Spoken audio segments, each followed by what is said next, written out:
ইমানে জীবন, দুনিয়া জীবন খুবই অস্থায়ী, সাময়িক। আমরা এখান থেকে সবাই চলে যাব, এটা খুবই খুবই ক্ষুদ্র।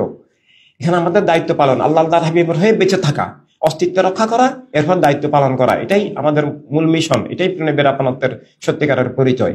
এখন একটা বোনের বিয়ে হইলো সুন্নি আন্দোলন ইনসানিয়াতের বাহিরে, অর্থাৎ ইমানের বাহিরে, এই সমাজের লোকের সাথে। সে নিজেও মানুষ না, সে একটা বোনের মানুষ হিসেবে ইজ্জত সম্মান, জীবনের দায়িত্ব, ইমানের দায়িত্ব সে বুঝবে না।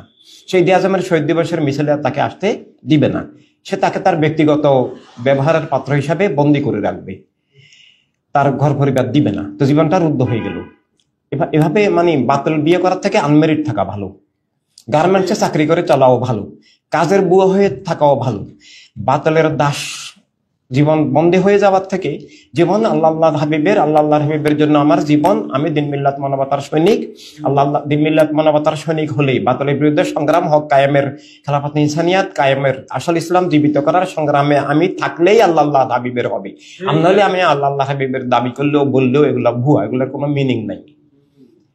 যুদ্ধের ময়দানে শুয়ে থাকলে তাকে যোদ্ধা, ফাইটার বলে না, সে ফাইটিং নামে মির্জাফেরি করে। এভাবে বোন হোক ভাই হোক, একটা ভাইও যদি এখন যাদের আগে বিয়ে হয়ে গেছে, ওরা ওদের স্বামীকে বা ওদের স্ত্রীকে আসল ইসলামে আনতে হবে, হকের কাফেলায় আনতে হবে, বাতিলের বিরুদ্ধে সংগ্রামে আনতে হবে, ঈদে আজম শহীদ দিবসে আনতে হবে, চেষ্টা করতে হবে। আর যারা বিয়ে করে নাই ওদেরকে, এটা ভাই হলেও কোনো ইমানি বোনকে বিয়ে করতে হবে, হাত পা না থাকলেও।